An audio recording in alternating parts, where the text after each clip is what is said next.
การเกิดของเราจำเป็นต้องฝึกฝนจิตมีความจำเป็นต้องให้จิตของเราเป็นจิตผู้รู้เมื่อจิตของเราเป็นจิตผู้รู้เราก็สามารถควบคุมจิตได้ถ้าจิตของเราไม่ได้รับการฝึกฝนอบรมจิตของเราก็ไม่สามารถควบคุมได้ดังจิตคนจำนวนมากของโลกไม่สามารถควบคุมจิตตัวเองได้พวกเราทั้งหลายการฝึกจิตก็เพื่อให้เราจิตนั้นอยู่ในอำนาจของสติจิตเราเปรียบเสมือนแกะสติเปรียบเสมือนคนเลี้ยงแกะเราจะเห็นได้ว่าแกะมันก็อยู่ในใต้อำนาจของสติคนเลี้ยงแกะเพราะฉะนั้นพวกเราต้องพิจารณาเราต้องฝึกจิตของเราเนี่ยให้จิตของเราเป็นจิตผู้รู้ให้จิตเราเป็นจิตผู้รู้เราฝึกจิตของเราให้จิตเหล่านั้นเห็นความจริงเช่นการเกิดเป็นเหตุให้เกิดความทุกข์การรับรู้ของตาหูจมูกเป็นเหตุให้เกิดความอยากอย่างนี้พวกเราต้องพิจารณาทุกวันนี้เราควบคุมจิตไม่ได้เมื่อเราควบคุมจิตไม่ได้เราก็ตกอยู่ใต้อำนาจสิ่งที่เรารู้ตกอยู่ใต้อำนาจสิ่งที่เรารู้แล้วมันไม่มีสิ่งที่เรารู้มันไม่มีคำว่าจบสิ้นไม่มีคำว่าจบสิ้นและไม่มีที่สิ้นสุดแต่ถ้าเรามาฝึกจิตอบรมจิตของเราเป็นจิตของผู้รู้มันจะมีที่สิ้นสุดในพวกเราทั้งหลายมันจะมีที่สิ้นสุดดังคำว่ารู้แล้วไม่ตามรู้มันมีที่สิ้นสุดรู้แล้วก็ละสิ่งที่เรารู้มันก็มีสิ่งที่สิ้นสุดมันก็ไม่มีอะไรพวกเราต้องพิจารณาจิตที่ฝึกกับจิตที่ไม่ได้ฝึกฝนย่อมแตกต่างกันเราจะเห็นได้ว่าจิตที่เราฝึกฝนนั้นมันจะคุ้นเคยและเข้าใจดังชาวบ้านเลี้ยงงัวเลี้ยงควายตื่นเช้ามาก็เปิดคอกควายก็ออกจากคอกไปหากินเปิดคอกก็ให้งัวออกไปหากินนี่แหละมันจะรู้ของมันแต่พวกเราต้องพิจารณาว่าชีวิตของเรานั้นมันต้องได้รับการฝึกฝนอบรมจิตดั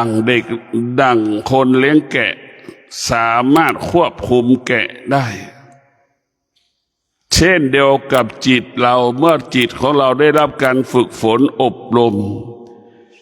เราก็สามารถควบคุมจิตเราได้แต่พวกเราสามารถควบคุมจิตเราได้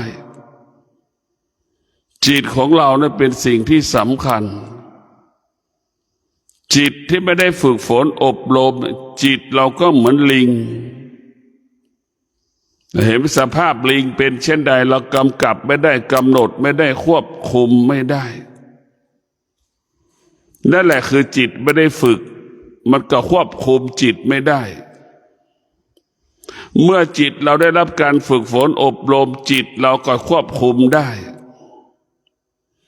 ดังลิงขึ้นมะพร้าวจังหวัดชุมพรใช่ไหมลิงขึ้นเก็บมะพร้าวจังหวัดชุมพรกำกับได้กำหนดได้รู้ได้ว่าจะเอาลูกไหน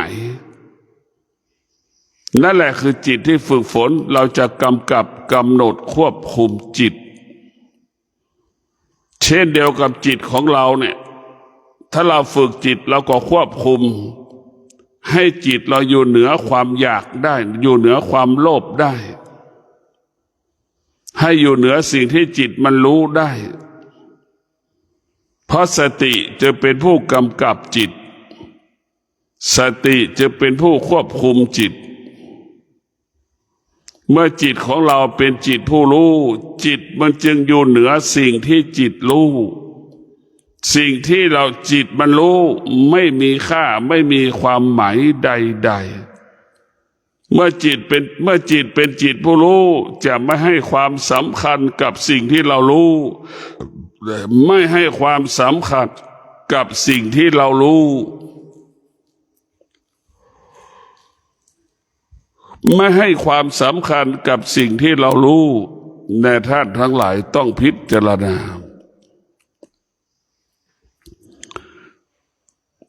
คนส่วนมากเกิดมาแล้วไม่ได้ฝึกจิตเมื่อเราไม่ได้ฝึกจิตนี่เราก็ไม่สามารถกำหนดชีวิตเราได้ถ้าเราฝึกจิตเราก็สามารถกำหนดชีวิตเราได้กำหนดชีวิตเราได้เมื่อจิตมันถูกฝึกจิตนั้นเป็นจิตผู้รู้เนี่ยมันก็จะบังคับให้เราอดทนเมื่อเราอดทนเนี่ยความอดทนเนี่ยเป็นหลักของการสร้างชีวิตของเราเป็นหลักของการสร้างอนาคตของเราความอดทนเมื่อเราจิตเรามีความอดทนความอดทนนี่แหละจะทำให้เราแก้ปัญหาใดๆก็ง่ายพัฒนาสิ่งใดๆก็สะดวกความอดทนนี่แหละจะเป็นผู้ที่ทำให้ชีวิตเราบรรลุเป้าหมายดังพระพุทธเจ้าทุกๆพระองค์ก็ใช้ความอดทนนี่บำเพ็ญเพียรจนได้เป็นพระพุทธเจ้าพระอรหันต์ทุกพระองค์ก็ใช้ความอดทนนี่บำเพ็ญเพียรจนได้บรรลุธรรมเห็นธรรมก็เพราะความอดทนพ่อแม่ครูบาอาจารย์มีหลวงปู่มั่นเป็นต้นก็ใช้ความอดทนที่กำจัด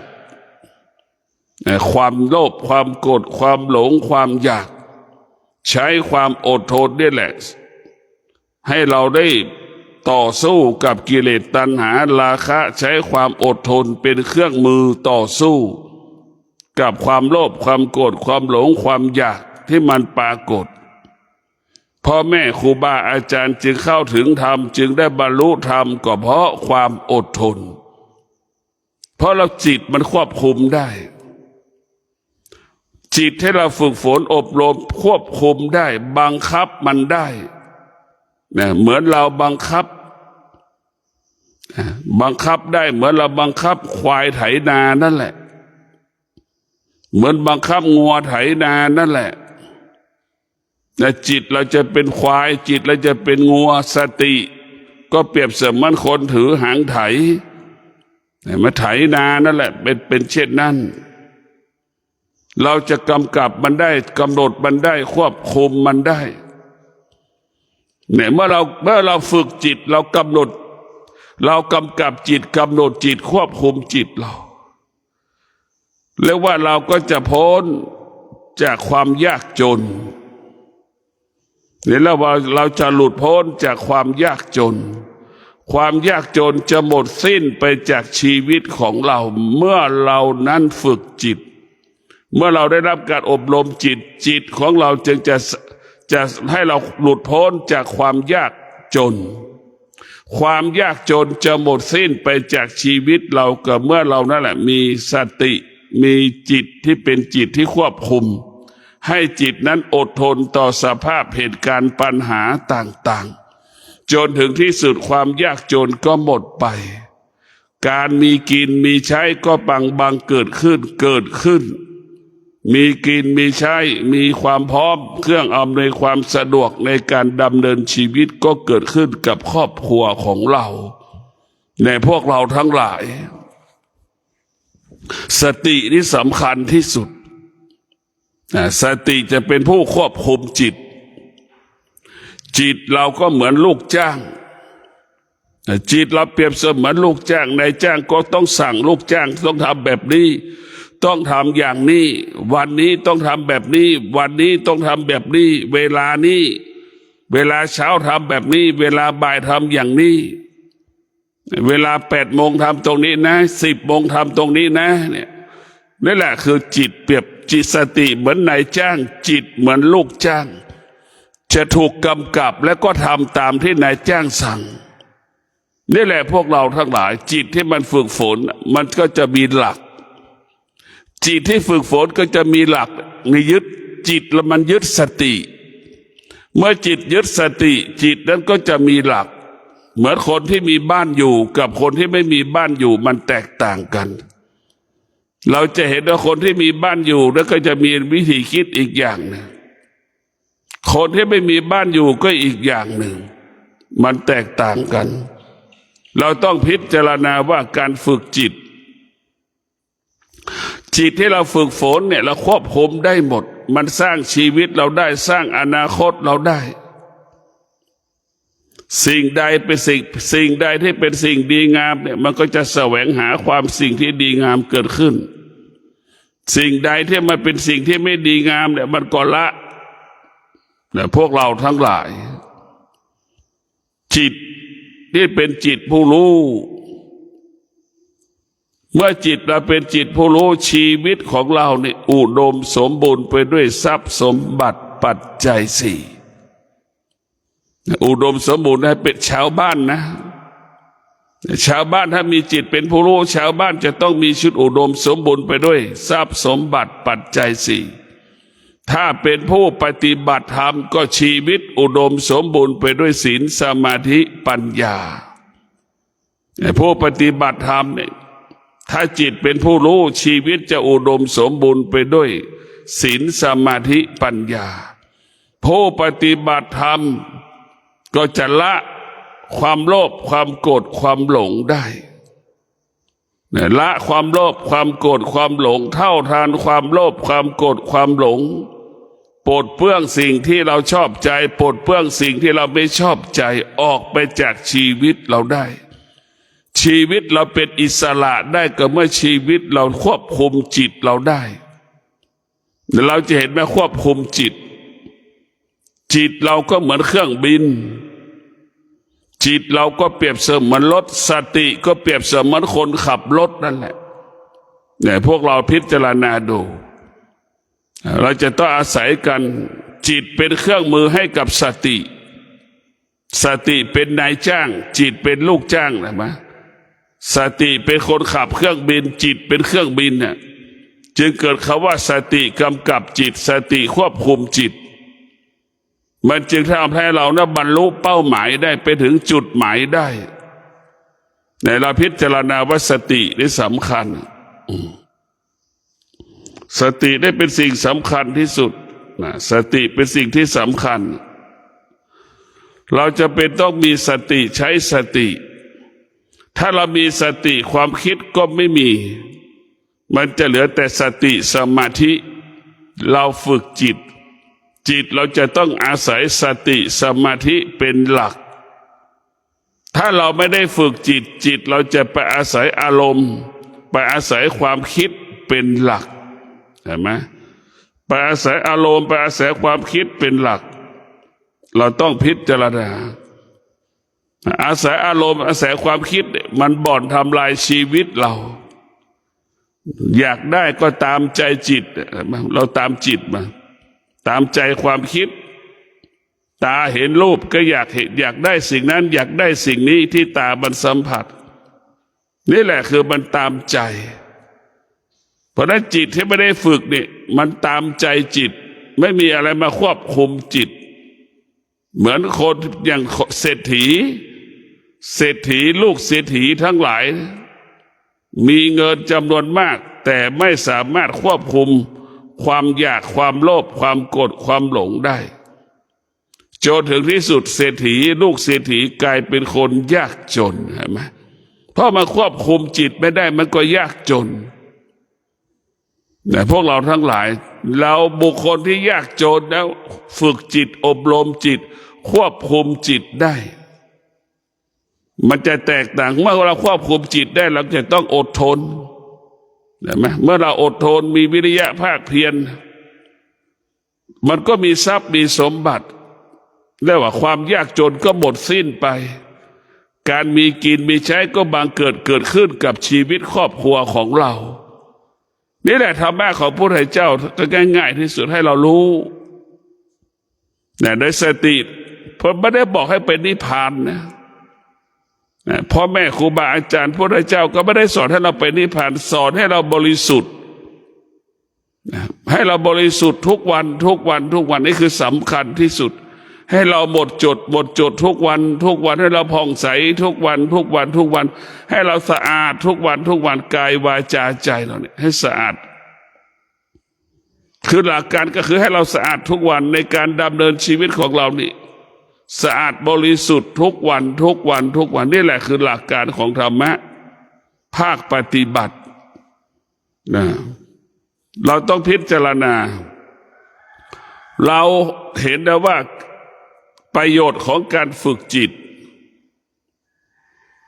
ที่เป็นจิตของผู้รู้จะมี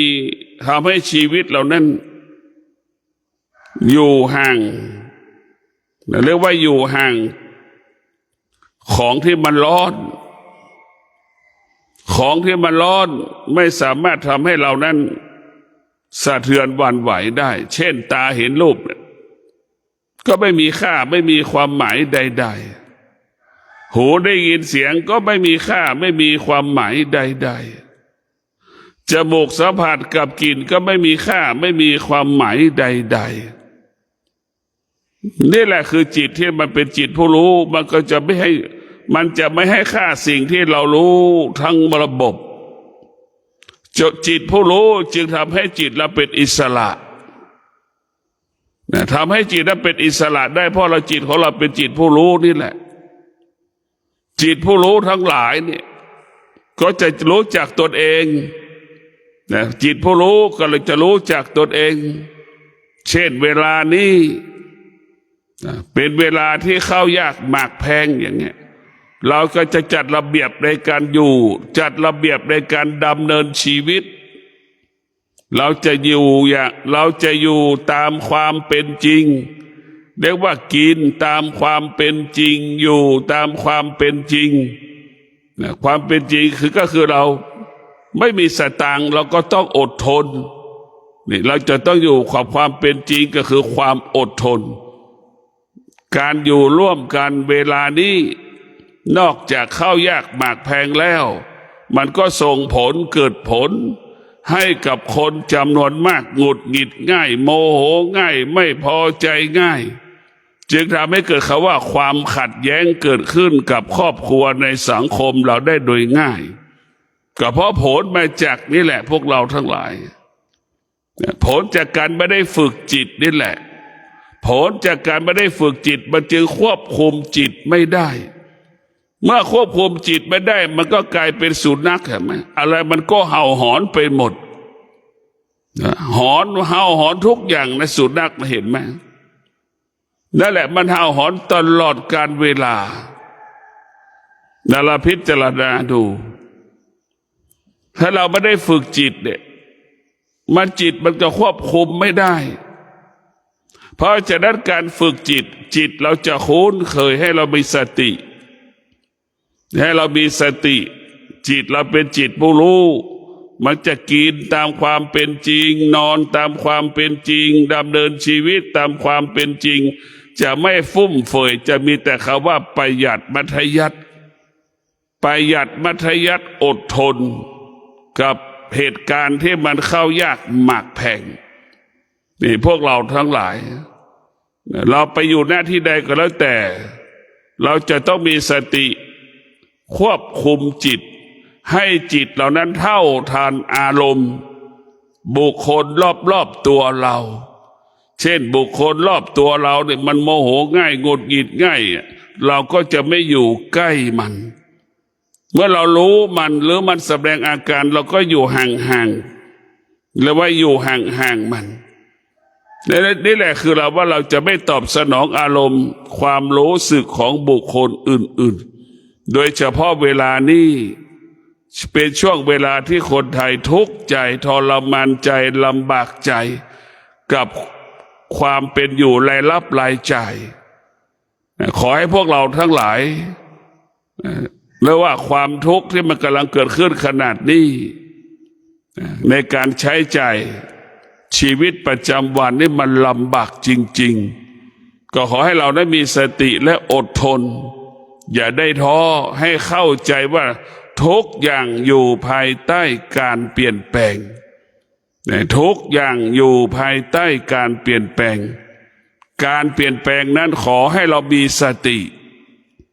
การเปลี่ยนแปลงนั้นขอให้เราใช้สติใช้สมาธิใช้ปัญญา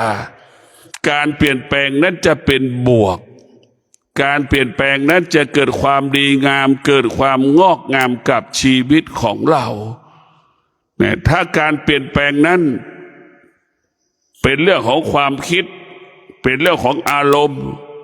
การเปลี่ยนแปลงของเรานั้นลำบากประสบปัญหาสารพัดปัญหานะพวกเราทั้งหลายเราต้องมีสติยุคนี้เวลานี้ทุกคนอารมณ์ไม่ดีโดยเฉพาะพ่อและแม่เป็นผู้รับผิดชอบค่าใช้จ่ายเนี่ยหนักใจทุกข์ใจทรมานใจลำบากมากเพราะฉะนั้นผู้เป็นพ่อเป็นแม่ขอให้มีความอดทนขอให้ใช้ความอดทนน้ำตามันจะไหลกี่ร้อยครั้งก็ปล่อยให้มันไหลไปความยากจนเหล่านี้ไม่ได้เกิดขึ้นกับเราตลอดชีวิตหรอกอดอยากลำบากกับมันก็ไม่ได้มีขับขึ้นกับตลอดชีวิตเป็นแค่บางเวลาขอให้เราเข้าใจว่าแค่บางเวลาเท่านั้นขอให้มีความอดทนผู้เป็นลูกทั้งหลายก็เช่นเดียวกันรู้และเข้าใจเวลานี้เงินมันหายากให้เรามีสติรู้สึกตัวว่าเงินมาหายาก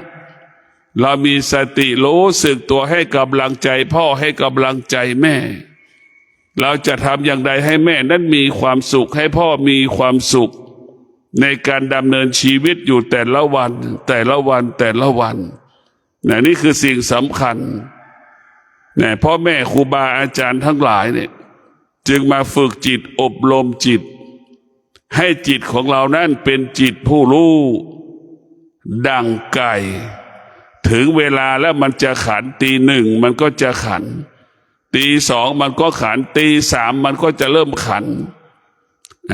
มันก็จะขันไม่กี่ครั้งไม่กี่คำที่มันขังนะพอขันเสร็จแล้วมันก็หลับต่อพอถึงเวลาบ่ายสองอีกมันตีสองอีกมันก็ขันอีกเห็นไหมนี่แหละคือมันฝึกมันเนี่ยถ้าเราฝึกจิตเราก็จะเหมือนไก่ถึงเวลามันขันมันก็จะคล้องร้องขันเรื่อยๆและจนถึงที่สุดมันจะขันตั้งแต่ตีสี่จนถึง6 โมงเช้าเห็นไหมมันก็จะขันตั้งแต่มืดจนสว่างนะนี่เราฝึกจิตมันก็จะรู้ของมันเวลาของมันจิตของผู้รู้จะเป็นผู้ที่มีระเบียบเป็นผู้มีวินัยจิตผู้รู้จะจัดการชีวิตตัวเองได้จิตผู้รู้จะพึ่งพาตนเองอาศัยตนเองในพวกเราทั้งหลายต้องฝึกจิตอบรมจิตจิตเราก็เหมือนช้างจิตเราก็เหมือนช้างเราสามารถไปคล้องช้างอยู่ในป่าแล้วเมื่อคล้องช้างได้แล้วเราก็เอาช้างนั้นมาฝึกฝนอบรมจนถึงที่สุดช้างก็เป็นช้างแสนรู้เห็นไหมจิตเราก็เหมือนช้างนั่นแหละพวกเราสติก็เหมือนคนไปคล้องช้างนั่นแหละเรามาฝึกจิตล่ะสติเป็นผู้ฝึกจิตอบรมจิตจนถึงที่สุดจิตเป็นจิตผู้รู้เหมือนดั่งช้างแสนรู้นั่นแหละช้างมาอยู่ในป่ามันก็ตกใจไหมพอเราเอาช้างมาฝึกจนเป็นช้างแสนรู้สั่งนั่งก็ได้นั่งก็ได้ยืนก็ได้เดินก็ได้วาดรูปก็ได้เต้นก็ได้เตะฟุตบอลก็ได้นะพวกเราทั้งหลายแล้วว่าการฝึกช้างนั้นสำคัญที่สุด การฝึกจิตก็สำคัญที่สุดมันจะต้องใช้สติและใช้ความอดทนใช้สติใช้วิริยะภาคเพียรและใช้สติสมาธิควบคุมอีกทีหนึ่งในพวกเราสติสมาธิจะทำให้จิตเราละเอียดบุคคลใดที่มีสติสมาธิและมีความอดทนคำว่าละเอียดจะปรากฏละเอียดจะปรากฏเกิดขึ้นกับบุคคลนั้นๆคิดสิ่งใดก็ละเอียดพูดสิ่งใดก็ละเอียดพูดสิ่งใดก็ละเอียดพวกเราทั้งหลายเราต้องพิจารณาเมื่อเราเป็นจิตผู้รู้ในจิตเราก็จะออกห่างออกจากสิ่งที่ไม่เป็นมงคลออกจากสิ่งที่เป็นอาธรรมออกจากสิ่งที่เป็นอกุศลทั้งหมดทั้งสิ้นออกจากความโลภความโกรธความหลงออกจากความอยากสารพัดความอยากที่มันบ่อนทำลายชีวิตของเรานี่แหละจิตของผู้รู้ก็จะอยู่ห่างๆจิตผู้รู้จึงละสิ่งที่เรารู้ทั้งหมดจึงละสิ่งที่เรารู้ดังพ่อแม่ครูบาอาจารย์ก็จะละสิ่งที่เรารู้ทั้งหมดให้หมดสิ้นไปจากกายจากจิตเราก็ไม่มีสิ่งใดที่จะไปเกาะกายเราก็ไม่มีสิ่งใดที่จะมายึดติดเราจะเห็นกายเห็นจิตเป็นสิ่งที่ไม่เที่ยงแต่ไหมจิตก็ไม่เที่ยงกายก็ไม่เที่ยงตัวสติเนี่ยอยู่เหนือจิตตัวสติอยู่เหนือกายในพวกเราทั้งหลายคนตายไปกี่คนกี่ล้านคนนั่นคือเพราะจิตแต่สติก็คงอยู่เหนือจิตแต่มันสติคงอยู่เหนือจิตเนี่ยสติมันอยู่เหนืออยู่พวกเราทั้งหลายสติเป็นสิ่งไม่มีชีวิตสติเท่ากับสิ่งมีชีวิตและไม่มีชีวิตในสติแต่จิตแล้วนั่นก็เหมือนคนตายนั่นแหละแต่พวกเราทั้งหลายมันเหมือนคนตายเราดูจิตของคนบ้ากับจิตของคนดีมันแตกต่างกันอย่างไรเราจะเห็นว่ามันแตกต่างกันเราจะต้องมีสติจิตที่เราได้รับการฝึกฝนอบรมนี่มันก็จะเดินเข้าหาความสงบมันก็จะเห็นความสงบเป็นหลักเนี่ยพวกเราทั้งหลายเห็นความสงบเป็นหลักเอาความสงบเป็นใหญ่พวกเราต้องพิจารณาดูเอาความสงบเป็นหลักเห็นความสงบเป็นใหญ่จนถึงที่สุดในความสงบนั้นก็เกิดตัววิชาเกิดขึ้นเมื่อตัววิชาเกิดขึ้นแล้วมันก็จะละทุกสิ่งได้ทุกอย่างจนถึงที่สุดคำว่ารู้ไม่มีคำว่ารู้ไม่เกิดคำว่ารู้ไม่สามารถให้เราสะเทือนหวั่นไหวได้นะที่สุดสิ่งที่เรารู้ไม่สามารถให้เราสะเทือนและหวั่นไหวได้วิชารู้แจ้งรู้จริงรู้ความจริงวิชามันจึงเป็นเข้าเรียกว่าพ้นทุกข์เพราะวิชานี่แหละมันจะนิ่งเหมือนหินก้อนหนึ่งแล้วดูร้อนปรากฏมันก็นิ่งเหมือนหินเนี่ยถูกกระแสความร้อนแต่คนที่บรรลุธรรมเห็นธรรมคนที่รู้จิตถึงเข้าถึงจิตก็จะเป็นเช่นนี้แล้วดูฝนเนี่ยหินก็สงบนิ่งแต่แม้พวกเราทั้งหลายนี่แหละเราจะได้เข้าถึงธรรมกันตรงนี้รู้ธรรมกันอย่างนี้จะนิ่งมันจะไม่เกิดอาการไม่สำแดงอาการใดๆทั้งสิ้นที่ที่จิตบรรลุเนี่ยพวกเราทั้งหลายที่จิตบรรลุมันจะไม่สำแดงอาการใดๆทั้งสิ้นเรากลับมาสนใจใส่ใจเรื่องการฝึกจิตให้มากที่สุดการฝึกจิตก็หมายความว่าทุกเช้าเวลาเราตื่นสิ่งที่ต้องมีสติก็คือสติสัจจะต้องมีเราต้องตื่นนอนทุกเช้าเราต้องมีสติและสัจจะเช่นวันนี้เราจะเอาสติสัจจะ ไปควบคุมหูอย่างเงี้ยเราจะทำยังไงก็แล้วแต่สติสัจจะคือเราให้สติและสัจจะเราจะไม่เกิดอาการเมื่อหูได้ยินเสียง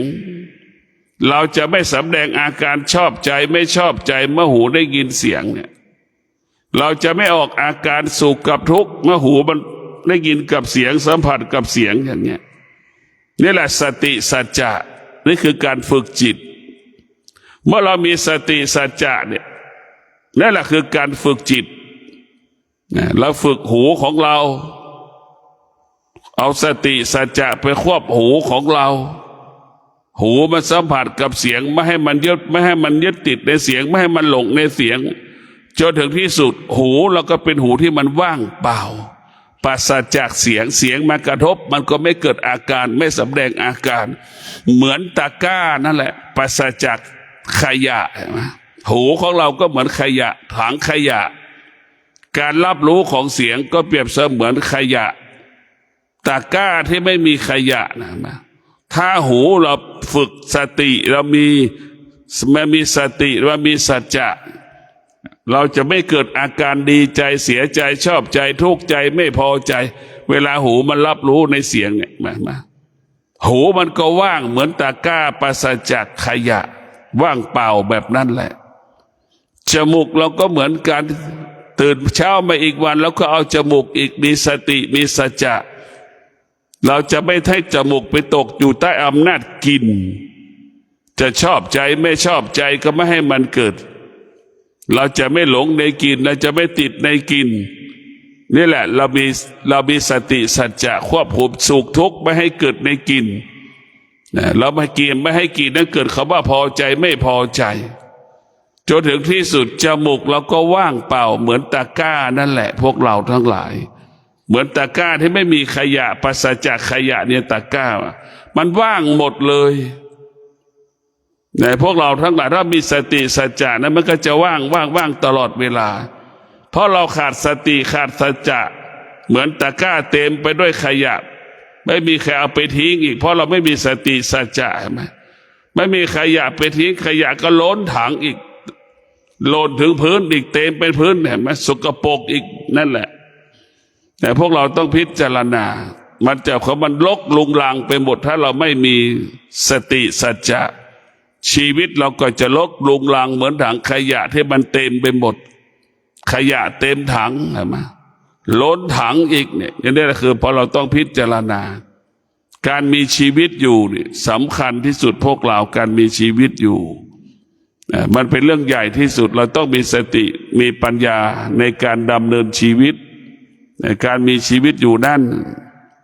เป็นเรื่องที่ยิ่งใหญ่เป็นสิ่งที่ใหญ่โตมโหฬารในการมีชีวิตอยู่จะอยู่ด้วยธรรมหรืออยู่ด้วยสิ่งที่เป็นอธรรมนี่เมื่อเรามีสติฝึกฝนจิตแล้วชีวิตเราจะอยู่ด้วยธรรมอาศัยธรรมทุกอย่างหยุดความคิดด้วยสติหยุดความคิดด้วยใช้ความอดทนเนี่ยเป็นกำลังเสริมนี่แหละเราอยู่ด้วยธรรมเรียกว่าให้อยู่ด้วยธรรมจะนำพาความสุขมาให้กับชีวิตเราอยู่ด้วยธรรมในความสงบสุขก็เกิดขึ้นกับชีวิตเราอยู่ด้วยธรรมนั่งก็สงบสุขประกอบอาชีพอะไรก็สำเร็จเพราะเราอยู่ด้วยธรรมมันจะนำมาซึ่งทรัพย์สมบัติปัจจัยสี่มันทวีคูณขึ้นเรื่อยๆถ้าเรามีธรรมเนี่ยคำว่าไม่มีบุคคลที่มีธรรมเนี่ยคำว่าไม่มีสิ่งใดก็ตามที่มีเรามีหัวใจคนที่มีธรรมะเนี่ยปรารถนาสิ่งไหนก็ได้สิ่งนั้นดังพ่อแม่ครูบาอาจารย์ทุกรูปมีบารมีธรรมโลดแค่คิดจะทำสิ่งนั้นคิดจะทำสิ่งนี้คิดอยู่ในใจคิดอยู่ในใจคิดอยู่ในใจมันก็มีคนออกปากปาวารณาบอกจะให้ผมทำอะไรบ้างอาจารย์อย่างเงี้ยหลวงพ่อหลวงปู่จะให้ผมทำอะไรนี่แหละคือธรรมมันจะเปิดปากคนที่มีทรัพย์คนที่มีสมบัติธรรมมันจะเปิดปากคนที่มีธรรมธรรมก็จะส่งเสริมคนที่มีธรรม เนี่ยเช่นคนที่มีธรรมก็จะส่งเสริมพ่อแม่ครูบาอาจารย์อยากจะทำสิ่งนั้นจะทำสิ่งนี้นี่แหละมันก็มีคนมาเสนออาจารย์หลวงปู่หลวงพ่อผมจะทำอะไรจะบอกครับผมแน่ผมปาวารณาจะดูแลจะทำสิ่งนั้นให้หลวงพ่อทำอะไรบอกให้ผมอย่างนี้แหละนี่แหละคือเป็นสิ่งที่ดีและงดงามคนจะบอกเจือเกิดคำว่าคนที่มีธรรมคนที่มีธรรมนี่จะมีคำว่าไม่มีนะคนที่มีธรรมคำว่าไม่มีนี่แหละคือคนทำมีธรรมคำว่าไม่มีเราต้องพิจารณาธรรมะคำสอนของพระพุทธเจ้ามันเป็นสิ่งที่ประเสริฐเป็นสิ่งที่เลิศเป็นสิ่งที่ประเสริฐเป็นสิ่งที่เลิศที่สุดบรรดาวัตถุสิ่งของทั้งหลายที่มีอยู่บนโลกใบนี้นะถ้าเป็นวัตถุก็เป็นวัตถุสิ่งของที่ชั้นเลิศของโลกนะถ้าเป็นความรู้ก็เป็นความรู้ชั้นหนึ่งของโลกเนี่ยพวกเราทั้งหลายไม่มีความรู้อันใดเทียบเท่ากับธรรมะของพระพุทธเจ้าเราพิจารณาดูคำสอนของพระพุทธเจ้ามันเป็นความจริงของชีวิตทั้งหมดมันว่าด้วยเรื่องการดำเนินชีวิตของชาวโลกทั้งหมดเนี่ยพวกเราต้องพิจารณา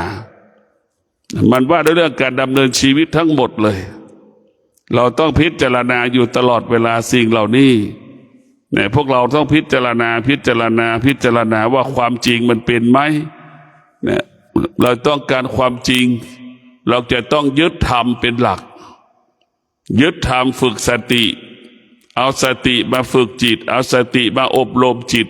จนถึงที่สุดจิตเราเป็นจิตผู้รู้มันจะเกิดคำว่าจิตรู้สิ่งใดจิตละสิ่งนั้นนี่แหละพวกเราทั้งหลายจิตจะไม่ให้ค่าสิ่งที่จิตมันรู้จะตายก็ไม่ให้ค่าเจ็บป่วยก็ไม่ให้ค่าจะแก่ก็ไม่ให้ค่าจะเห็นค่าของเวลาเห็นค่าของเวลาเราจะรีบทำเราจะรีบปฏิบัติบำเพ็ญเพียรทำความดีแข่งกับความแก่ความเจ็บความตายแข่งกับความแก่ความเจ็บความตายพ่อแม่ครูบาอาจารย์จึงเป็นผู้ไม่ประมาทในความแก่ความเจ็บความตายถ้าเราขาดสติเราประมาทความแก่เกิดขึ้นปฏิบัติธรรมก็ไม่ได้ไม่สะดวกความเจ็บเกิดขึ้นก็ไม่สามารถปฏิบัติธรรมได้เพราะฉะนั้นผู้คนที่มีสติสมบูรณ์บริบูรณ์หรือจิตผู้รู้ทั้งหลายนี่จึงบอกแล้วว่าจะไม่เห็นค่าความแก่ความเจ็บความตายจะไม่ให้ค่าความแก่ความเจ็บความตายเราจะต้องอยู่เหนือความแก่ความเจ็บความตายเนี่ยทุกวันนี้เราอยู่ใต้อำนาจมันเราไม่อยู่ใต้อำนาจหลงหลงสังคมหลงผู้คนจนลืมแก่ลืมเจ็บลืมตายจึงไม่ได้สนใจความแก่ความเจ็บความตายเนี่ยคนก็มีคนจำนวนมากไม่ได้สนใจใส่ใจความแก่ความเจ็บความตายเพราะลืมหมดที่ไม่สนใจเพราะมันลืมกินเที่ยวเล่นทำงานกินเที่ยวเล่นทำงานพอเกษียณอายุแล้วเบาหวานมันมาแล้วความดันมันโรคไตมาแล้วหมดเลยไปฟอกไตนี่จบเลยชีวิตเราพวกเราทั้งหลายเราต้องพิจารณาเมื่อจิตเราเป็นผู้รู้ร่างกายของเราจะไม่ให้เป็นภาระบุคคลอื่นชีวิตเราจะไม่ให้เป็นภาระของบุคคลอื่นเนี่ยเราต้องฝึกจิตจัดการชีวิตของเราจัดการชีวิตของเราเหมือนเราจัดการทำความสะอาดกายอาบน้ำทุกวันนั่นแหละเราต้องจัดการชีวิตเราไม่ให้ใครเป็นภาระเราต้องพิจารณาก็คือเราเป็นเมื่อเราไม่จิตเราเป็นผู้รู้จิตเรามีปัญญาแล้วเนี่ยมันจะไม่สร้างภาระจะไม่สร้างปัญหาให้กับบุคคลรอบๆตัวเราพวกเราทั้งหลายต้องมีสติในการดำเนินชีวิต อย่างที่บอกเราว่าถ้าเรามีธรรมะเมื่อไหร่แล้วมันจะมีแต่คำว่าอดทนมันจะมีแต่คำว่าวิริยะภาคเพียรดังคนที่ยากจนแล้วประสบปัญหาอย่างเงี้ยยากจนแล้วประสบปัญหาแล้วคนยากจนนั้นก็ทำดีดำรงตนเป็นคนดีมาตลอดเวลาวันหนึ่งประสบปัญหาคนรอบตัวเราเนี่ยก็ช่วยเราเกื้อกูลเราโดยไม่ต้องบอกโดยไม่ต้องขอนี่แหละพวกเราทั้งหลายความดีนี่มันงดงามมันจะจัดระบบของมันเองเวลาเราความดีคนยากจนและเป็นคนดีวันหนึ่งประสบปัญหาเนี่ยคนรอบตัวเราจะเห็นแสงสว่างของคนนั้นแหละคนนั้นจะแสวงประกายแสงให้ทำให้คนที่อยู่รอบๆตัวเราสงสารเราเมตตาเราเกื้อกูลเราอานุภาพของธรรมะนั้นเป็นสิ่งที่ประเสริฐที่สุดนะพวกเรามหัศจรรย์จึงบอกว่าธรรมะได้เป็นเครื่องดูดซับแต่ไม่มีใครช่วยเราได้มีแต่ธรรมะที่ช่วยเราตนแลเป็นที่พึ่งแห่งตนนะไม่มีใครช่วยเราได้คนอื่นช่วยได้เป็นที่พึ่งของเราได้แค่บางเวลาธรรมะเป็นที่พึ่งของเราได้ตลอดเวลาธรรมะช่วยเราได้ตลอดเวลานะพวกเราถ้าเรามีความอดทนธรรมะจะแก้ปัญหาเราได้ถ้าเรามีความอดทนเราจะพัฒนาสิ่งต่างๆก็ได้เพราะฉะนั้นพวกเราสนใจที่สุดคือสนใจเรื่องธรรมะมันเป็นหลักให้กับชีวิตเราถ้าชีวิตเราพึ่งพาธรรมะเนี่ย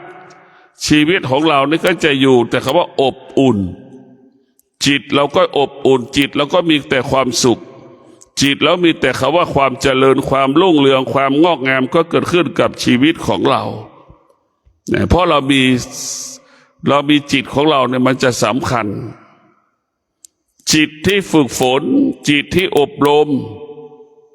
จิตนั้นจะแสวงหาความสงบดังคนแก่คนแก่มีธรรมะอาศัยธรรมะก็จะแสวงหาความสงบ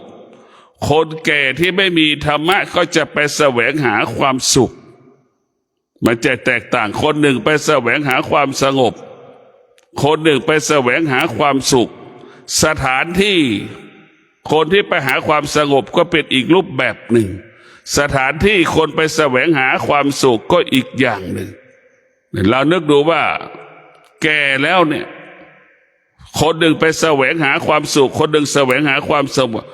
งบคนแก่สองคนคนไหนที่มีคุณค่าสำหรับสายตาที่เราประสบอยู่เช่นพ่อแม่ของเราเนี่ยแก่แล้วไปแสวงหาความสงบกับพ่อแม่อีกคนหนึ่งแก่แล้วไปแสวงหาความสุขแล้วก็พิจารณาดูมันแตกต่างกันอย่างไรนะ